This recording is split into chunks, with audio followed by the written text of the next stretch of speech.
adeegyada kale ee ay dhawaanahan bulshadu adeegsato waxaa ka mid ah hanaan lacagta lagu kaydiyo moobilka loona yaqaano hagbad amaba iga sii dar oo ay haween badani u isticmaalaan ururinta hagbadda amaba ayuutada. gudoomiye ku-xigeenka shirkadaha Telesom Group ahna gudoomiyaha shirkadda Telesom Engineer Maxamuud Cabdiraxmaan Garyare ayaan weydiiyey adeegyadaasi cusub ee dhinaca lacagaha ee ay soo kordhiyeen. bismillahi raxmaan raxiim allahuma salli calaa sayidina maxamed.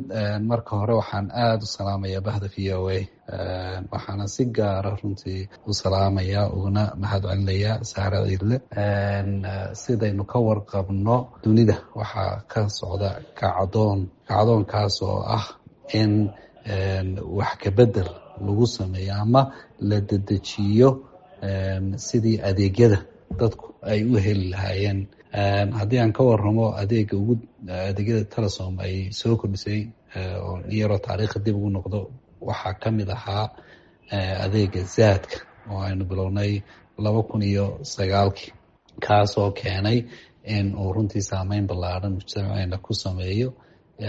isbedel runtii dhaxalgalana uu ku sameeyey. haddii marka aan ka waramo waxyaabaha ugu dambeeyey adeega aynu kusoo kordhinay waxaa ka mid ah adeega la yidhaahdo hagbad ama igadir la yidhaahdo, kaasoo u fudaydinaya dadkeenii hagbadda ururin jiray inay ku urursadaan hagbaddii, kadibna ay si yaroo fudud u maamushaan, iyo in waxyaabihii joogtaynta ahaa ee laga rabay sida biilashoo kale qofku uu standard orderkii oo kale ka diri karayo ama direct debit waxay ugu yeedhaan iyadana ka diri karayo, uu joogtayn karayo, deetana schedule intuu u sameeyo uu si toosa mar walba uu uga diro waktigii uu gashaday, waxna uu ku kaydsan karayo. runtii kaasa ah adeegyadii ugu dambeeyeyna imika kusoo kordhin oon isleenahay faa'iido ballaaran buu u leeyahay mujtamaca. waan gartay Engineer Maxamuud, dhawaanahan waxaa soo kordhay dadka adeegsanaya ganacsiga online-ka. ma jirtaa hab u fududeynaya ganacsatadu inay habkaas online-ka ku shaqaystaan oo aad u soo kordhiseen? way jiraan, maadaama ay shirkadu tahay shirkad isgaarsiineed, ujeedadeeduna ay tahay runtii in ay saameyn ama wax ka bedel dabah ay ku sameeyaan mujtamaca ay ku dhex nooshahay, in ay diyaarisay platformkii ay dadku kusoo xidhmi kari lahaayeen si ay u iibiyaan adeegyada ay bixiyaan. marka waxa la yidhahdo API ayaanu sameynay oo platformkii mobile moneyga kusoo xidhmaya, kaasoo u fudaydinaya ganacsatada kuwa waaweyn iyo kuwa yaryarba inay si online ugu iibin karayaan badeecadaha ay iibinayaan. taasna ay u fududaysay in dadku online si yaroo fudud ay u isticmaali karaan, waxna uga iibsan karaan. waxay shirkadu runtii maalgelin ballaaran ku samaysay waxaana yidhahdaan connectivity-ga, oo uu ka mid yahay fiberka 5G-ga iyo 4G-gu, oo ay meelo fara badan oo magaalada gudaheeda iyo dibaddeedaba ay runtii gaadhsiisay, taasoo aasaas u ah isbedelka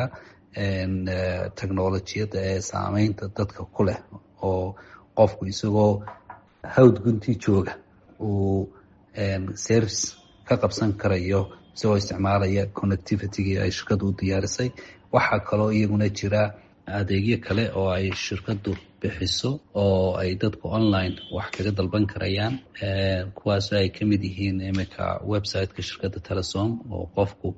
adeegyo kala duwan uu ka dalban karayo isagoo gurigiisa jooga, looguna keeni karo, looguna